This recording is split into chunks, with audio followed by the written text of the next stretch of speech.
Bonjour à tous, que le Seigneur nous bénisse ce matin. Je voudrais aborder un thème sur la sorcellerie, concernant relatif à la sorcellerie.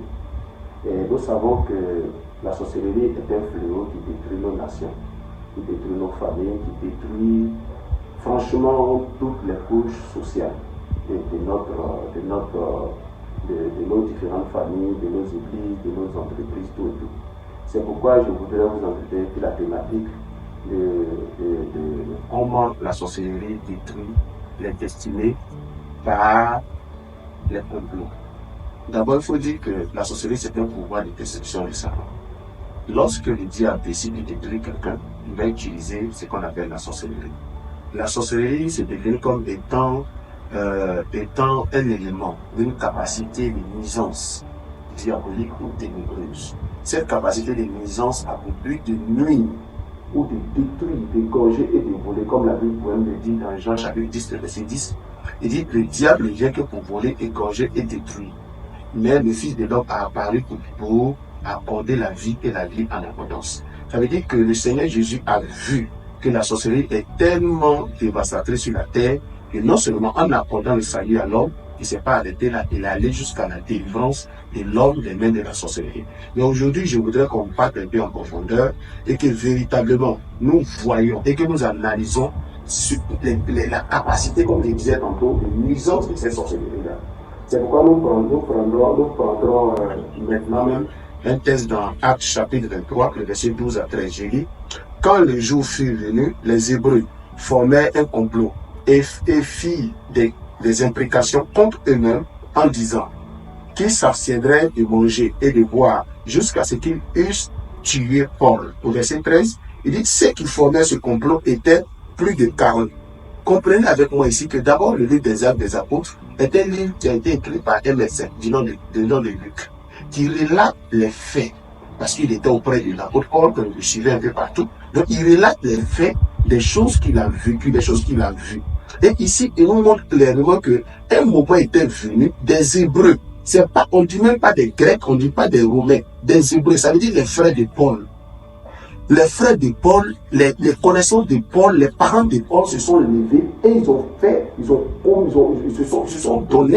se sont donnés vraiment des capacités à le tuer.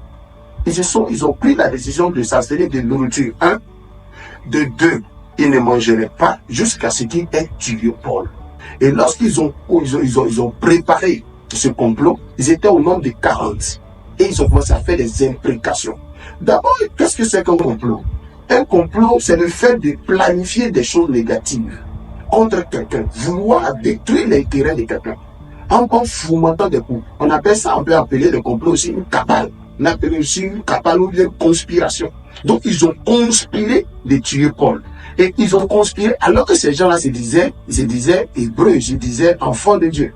Donc il y a aujourd'hui ce genre de choses. Des gens qui ont des grandes destinées, des gens qui ont des valeurs sûres, des gens qui ont des capacités à aller de l'avant avec Dieu. Donc sur cette terre-là, se retrouvent parfois dans le complot de la sorcellerie. Et cette sorcellerie-là fait des incantations ou bien des imprécations. Des incantations, c'est quoi? C'est de faire des prières, mais des prières de nuisance, des prières de destruction. C'est pourquoi je vous disais tout à l'heure à l'introduction que la sorcellerie a pour but de nuire, de détruire. Et ces gens-là font des prières pour nuire à l'apôtre Paul, pour nuire à son ministère, pour nuire à sa destinée et aller jusqu'à même à préparer son attentat ou bien à préparer un attentat contre lui ou le tuer. C'est pourquoi je voudrais exhorter quelqu'un qui nous écoute ce matin à faire beaucoup attention car la sorcellerie ne joue pas. La sorcellerie ne rigole pas. C'est une réalité. C'est vraiment une réalité. Comme le psalmiste pouvait le dire dans Psaume 59, verset 5, il dit qu'un ça est là, cherchant leur nourriture, et ils passent toute l'année sans être rassasiés.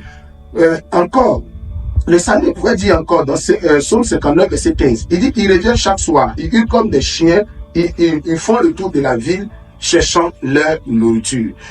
La sorcellerie est comparée par la Bible les sorciers sont comparés aux chiens dans la Bible. Les chiens, c'est des êtres voraces. On peut dire ils sont comme des fauves. C'est des carnivores. Ils peuvent dévorer, ils peuvent manger sans être rassasiés. Donc les sorciers représentent ici la sorcellerie. Et David arrive à faire aux sorciers. David s'est rendu compte que ces gens-là travaillent beaucoup la nuit. La sorcellerie a la capacité de travailler de jour comme de nuit, mais son action est plus active la nuit. C'est pas dit, ils font le tout, ils reviennent chaque soir. Ça veut dire la nuit. Chaque nuit, pendant que tu es couché, pendant que tu dors, la sorcellerie peut travailler. C'est pourquoi il est important que chacun se lève dans la prière et commence véritablement à chercher la face de Dieu pour avoir la délivrance. Le dernier point avant que nous ne passions à la conclusion de ce petit test ce matin, c'est comment vaincre la sorcellerie. Le premier élément, il faut prier toutes les nuits. Pendant une bonne période, peut-être 3 mois, 6 mois, il faut beaucoup prier les nuits. Il faut prier beaucoup les nuits. Deuxièmement, faire de longues prières. Faire de longues prières pour que les gens qui sont vraiment guéris peuvent prier peut-être 3 heures, 4 heures, 5 heures, 6 heures. Ça, c'est les personnes qui sont aguerries. Peuvent prier pendant des heures et tu pourras vaincre la sorcellerie. Troisième élément, faire des prières intermittentes. Les prières intermittentes, c'est-à-dire des prières séquencées. Peut-être tu fais 15 minutes, 3 heures de temps après, encore tu fais 15 minutes, etc.